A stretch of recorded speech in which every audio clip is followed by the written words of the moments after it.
After all the running around we did during the holidays, many of us like coming home and hibernating after a long day. Now, I'm not talking about hibernating like a bear and sleeping for months without eating. I'm talking about laying low for a bit. So for those of you who like this idea, we came up with a recipe for a dessert called bear claws that you can easily make at home while hibernating.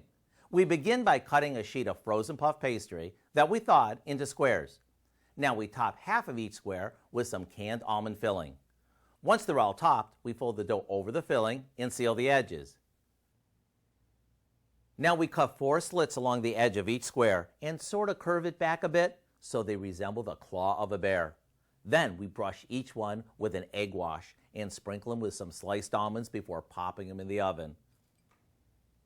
When they come out, we let them cool for a bit before drizzling them with a 2-ingredient homemade glaze.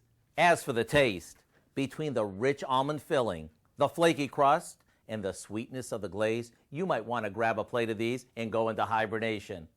I do hope you'll go online and get the recipe for our Almond Bear Claws so you can make an unbearably good dessert without leaving your den. I'm Howard with Kelly in the Mr. Food Test Kitchen, where today we found a grizzly good way for you to say, ooh, it's so good.